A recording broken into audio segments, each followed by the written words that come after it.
2,800억 원입니다. 이게 얼마나 큰 돈인지 감이 오시나요? 국민 한 명이 평생 일해서 버는 돈이 약 10억 원이라고 하면 2,800억은 무려 280명이 평생 번 돈을 합친 금액이에요. 그런데 이 돈이 세금으로 안 거쳤습니다. 누군가 숨겼다는 거예요. 도대체 누가, 어떻게, 왜 이 돈을 감췄을까요? 오늘 그 수사를 시작해보겠습니다. 2026년 3월 국세청이 칼을 뽑았습니다. 다주택자와 임대업자를 겨냥한 대규모 세무조사를 전격 착수한 거예요. 조사 대상은 전국에 걸쳐 있고 탈루 혐의 금액만 2,800억 원으로 추정됩니다. 국세청이 이 규모로 임대 분야에 집중 조사를 벌이는 건 상당히 이례적인 일이에요. 왜 지금일까요? 왜 하필 다주택자와 임대업자일까요? 그리고 이게 우리 같은 평범한 사람들과 무슨 상관이 있을까요? 오늘 이 모든 질문에 답을 드리겠습니다. 먼저 현장으로 들어가 봅시다. 직장인 민수 씨는 서울 마포구에서 월세 60만 원짜리 원룸에 살고 있습니다. 매달 꼬박꼬박 월세를 냅니다. 통장에서 빠져나가는 60만 원은 그야말로 피 같은 돈이에요. 그런데 그 돈을 받는 집주인이 세금을 제대로 안 낸다면 어떻게 되는 걸까요? 또 다른 사례를 볼게요. 경기도 수원에서 작은 편의점을 운영하는 40대 자영업자 지훈 씨는 가게 임차료로 매달 200만 원을 냅니다. 임대인은 그 돈을 받으면서 소득 신고를 제대로 안 합니다. 지훈 씨는 자신이 낸 임차료가 어떻게 처리되는지 알 길이 없어요. 이 두 사람의 이야기가 오늘 대본의 출발점입니다. 자, 첫 번째 단서를 추적해 봅시다. 임대소득세라는 게 있습니다. 이름 그대로 임대를 해서 번 소득에 매기는 세금이에요. 집을 여러 채 갖고 있으면서 월세를 받거나 상가를 갖고 있으면서 임차료를 받으면 그 수입에 세금을 내야 합니다. 당연한 이야기죠. 그런데 현실은 어떨까요?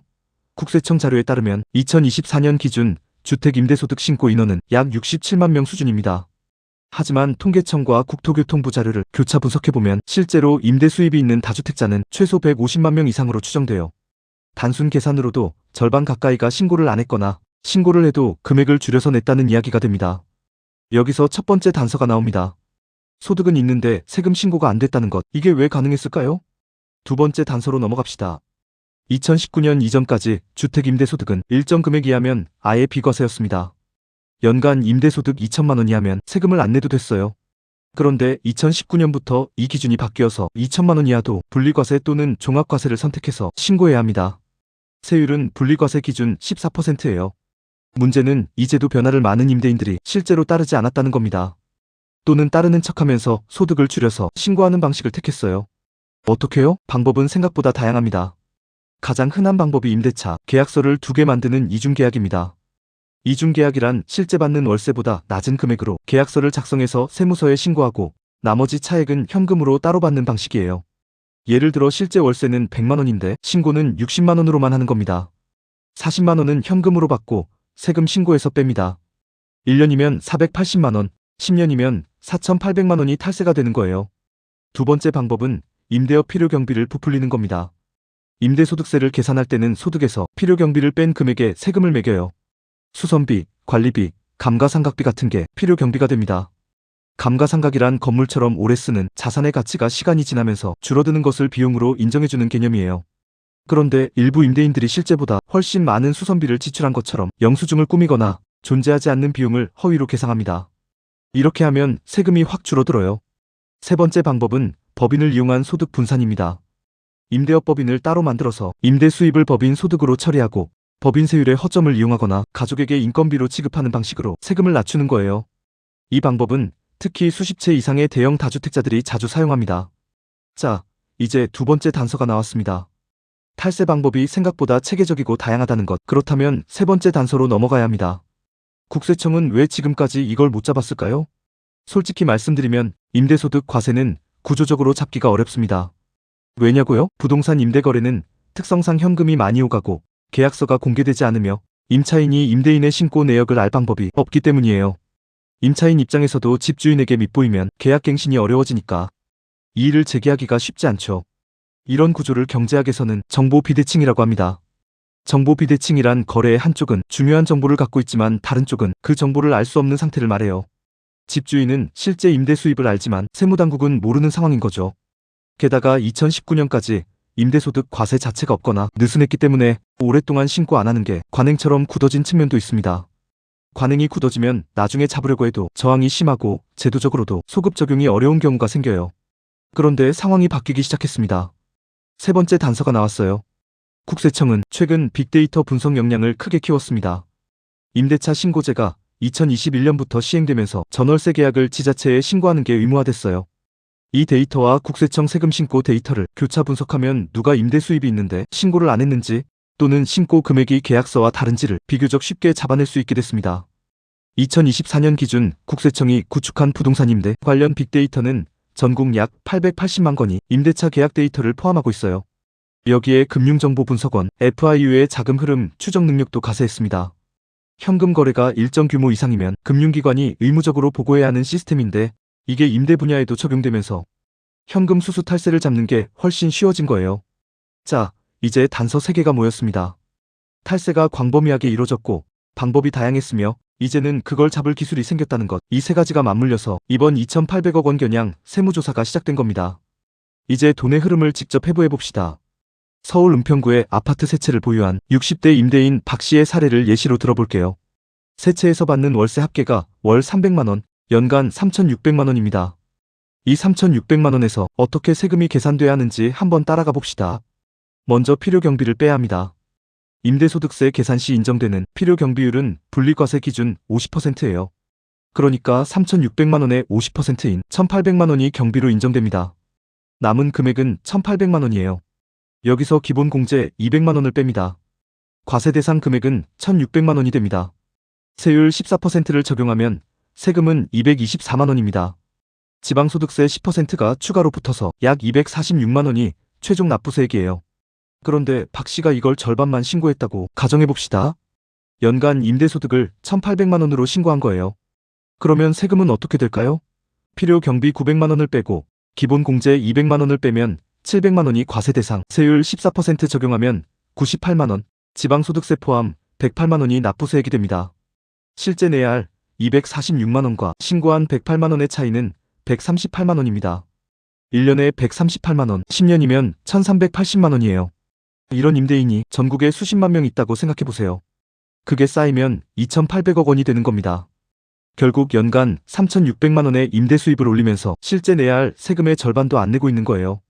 나라 전체로 보면 거쳐야 할 세금이 거치지 않고 있는 상태입니다. 이게 우리와 무슨 상관이냐고요? 직접적인 상관이 있습니다.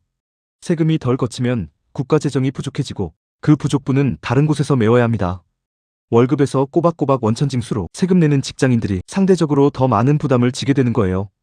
이걸 경제학에서는 조세 형평성 문제라고 합니다. 같은 소득인데 누구는 다 내고 누구는 절반만 낸다면 그건 공정하지 않은 거죠. 국세청 자료에 따르면 2024년 기준 근로소득세 납세자의 실효세율은 평균 약 7%에서 8% 수준입니다. 그런데 임대소득자 중 실제 실효세율을 계산해보면 신고 기준으로 평균 4%에서 5%에 불과하다는 분석도 있어요. 같은 금액을 벌어도 월급쟁이가 더 많은 세금을 내는 구조인 겁니다.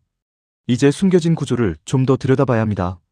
다주택자와 임대업자의 탈세가 단순히 개인적인 욕심만의 문제일까요? 아닙니다. 구조적인 문제가 있습니다. 첫 번째 구조적 문제는 임대시장 자체가 불투명하다는 겁니다. 주식이나 금융투자는 모든 수익이 자동으로 금융기관에서 원천 파악돼요. 하지만 부동산 임대는 계약서조차 제대로 신고 안 해도 당장 잡히지 않는 구조였습니다. 2021년 임대차 신고제가 생기기 전까지는요. 두 번째는 법인을 통한 우회가 너무 쉽다는 겁니다. 개인으로 다주택을 보유하면 취득세, 종합부동산세, 임대소득세가 높아지는데 법인으로 보유하면 세금 구조가 달라져서 절세 효과가 큽니다. 물론 합법적인 절세도 있지만 그 경계를 넘어서 탈세로 이어지는 경우가 이번 조사에서 많이 적발됐어요. 세 번째는 임차인 보호구조의 역설입니다. 임차인이 집주인의 탈세를 신고하면 보복을 받을 수 있다는 두려움이 있어요. 계약갱신 거절, 보증금 반환 지연 같은 방식으로 불이익을 줄 수 있거든요. 그러니까 임차인이 알면서도 신고 못하는 구조가 탈세를 더 오래 지속시키는 데 기여했습니다. 자, 이제 해외와 비교해봅시다. 미국의 경우를 먼저 볼게요. 미국은 임대소득에 대한 과세 추적이 상당히 촘촘합니다. 부동산 임대소득은 1099폼이라는 신고 서류를 통해 임차인도 일정 조건에서 임대인의 소득을 IRS, 즉 미국 국세청에 보고해야 합니다. 특히 사업체가 임차인인 경우 연간 $600 이상의 임대료를 지급하면 반드시 IRS에 신고해야 해요. 임대인뿐만 아니라 임차인 쪽에서도 데이터가 들어오는 구조입니다. 이렇게 되면 허위 신고가 훨씬 어려워져요. 영국은 어떨까요? 영국은 HMRC, 즉 영국 국세청이 부동산 거래 플랫폼 및 은행과 데이터를 공유합니다. 에어비앤비 같은 단기 임대 플랫폼도 임대 수익을 HMRC에 자동 보고하는 시스템이 2023년부터 의무화됐어요. 플랫폼이 세무신고의 파이프라인 역할을 하는 겁니다. 우리나라도 2024년부터 유사한 방향을 검토 중이지만 아직 완전히 시행되지는 않았어요. 이번엔 업종 비교도 해봅시다. 프리랜서 디자이너 A씨를 생각해보세요. 연간 소득 3,600만 원입니다. 건강보험료, 국민연금, 소득세까지 합치면 실질 세부담이 소득의 약 2025% 수준이에요. 반면 같은 3,600만 원을 임대소득으로 버는 B씨의 실질 세부담은 어떨까요? 제대로 신고했을 때 약 78% 수준입니다. 그런데 이걸 절반만 신고했다면 3%에서 4%밖에 안 되는 거예요. 같은 금액을 벌어도 노동소득은 20% 이상 세금을 내고 임대소득은 잘 관리하면 5% 미만으로 끝날 수 있다는 겁니다. 이 비교만으로도 구조의 불균형이 보이죠. 상식적으로는 돈을 더 쉽게 버는 쪽이 더 많은 세금을 내야 할 것 같은데 현실은 정반대인 경우가 많습니다. 그렇다면 이번 세무조사 앞으로 어떻게 될까요? 단기적으로는 2,800억 원 탈루 혐의를 중심으로 추징과 고발이 진행될 겁니다. 국세청은 세무조사 결과에 따라 추징세에게 가산세까지 더해서 부과하는데 가산세란 세금을 제때 내지 않거나 과소 신고했을 때 원래 세금에 추가로 붙는 벌금 성격의 금액이에요. 일반적으로 과소신고 가산세는 미납세액의 10%에서 40%이고 납부지연 가산세는 하루 0.02%씩 붙습니다. 수년치가 쌓이면 원래 세금의 2배 이상이 될 수도 있어요. 중장기적으로는 세 가지 큰 변화가 예상됩니다. 첫째, 임대차 신고 데이터와 세무 데이터의 연계가 더 강화됩니다. 이미 국토교통부와 국세청이 데이터 공유 협약을 맺고 있고 2026년 이후에는 실시간 교차 분석이 가능한 시스템을 구축할 예정이에요. 이렇게 되면 임대 수입 신고와 실제 계약서 내역이 자동으로 비교되기 때문에 탈세가 훨씬 어려워집니다. 둘째, 플랫폼 임대소득 자동보고 시스템 도입입니다. 에어비앤비, 야놀자 같은 단기 임대 플랫폼이 임대인의 수익을 국세청에 자동으로 보고하는 의무가 강화될 가능성이 높아요. 영국 사례처럼 플랫폼이 세무신고의 한 축을 담당하는 방향입니다. 셋째, 임차인 신고 보호제도의 강화입니다. 현재 임차인이 임대인의 탈세를 신고할 수 있는 창구가 있지만 실효성이 낮아요. 신고자 보호와 포상금 제도를 더 강화해서 임차인이 안심하고 신고할 수 있는 환경을 만드는 것이 구조적 개선의 핵심입니다. 구조적으로 세 가지 개선이 필요합니다. 첫 번째는 원천징수 방식의 확대입니다. 근로소득처럼 임대소득도 일정 부분 자동으로 원천징수하는 방식을 도입해야 해요. 임차인이 월세를 낼 때 일정 비율을 세금으로 원천 공제하고 나머지를 집주인에게 주는 방식이에요. 이렇게 하면 신고 누락 자체가 불가능해집니다. 두 번째는 법인을 통한 임대업 우회의 규제 강화입니다. 법인 설립 후 부동산을 취득해서 임대 수입을 법인 소득으로 처리하는 방식에 대한 세제 허점을 촘촘히 막아야 해요. 법인이라는 형식을 이용한 절세와 탈세의 경계를 명확히 하고 사실상 개인 재산 관리 목적의 페이퍼 컴퍼니에 대한 과세를 강화해야 합니다. 페이퍼 컴퍼니란 실제 사업 활동은 없고 서류상으로만 존재하는 회사를 말해요. 세 번째는 정보 공개 수준의 단계적 확대입니다. 임대인의 세금 납부 여부를 임차인이 확인할 수 있는 권리를 부여하는 방식도 검토할 만해요. 사생활 보호와의 균형이 필요하지만 임차인 보호 차원에서 최소한의 정보, 접근권을 주는 방향은 충분히 가능합니다. 오늘 우리는 2,800억 원이라는 숫자에서 시작해서 임대소득 탈세의 구조를 끝까지 추적했습니다. 이중계약서, 허위경비 계상, 법인 우회, 정보 비대칭, 임차인의 침묵, 이 모든 것들이 맞물려서 오랫동안 탈세가 지속돼 왔어요. 그리고 그 결과는 월급에서 세금을 꼬박꼬박 내는 우리 같은 평범한 사람들에게 돌아왔습니다. 세금은 공동체가 함께 부담하는 비용입니다. 누군가 그 부담을 피하면 나머지 사람들이 더 많이 내야 해요. 이번 세무조사가 단순한 단속으로 끝나지 않고 구조적 변화의 계기가 되길 바랍니다.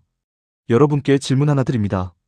여러분이 매달 내는 월세나 임차료, 혹시 집주인이 세금을 제대로 내고 있는지 확인해 본 적 있으신가요? 아니면 이런 생각 자체를 해본 적이 없으셨나요? 댓글로 여러분의 경험과 생각을 나눠주세요. 오늘 영상이 도움이 되셨다면 구독과 좋아요 꼭 눌러주세요. 다음 영상에서 뵙겠습니다.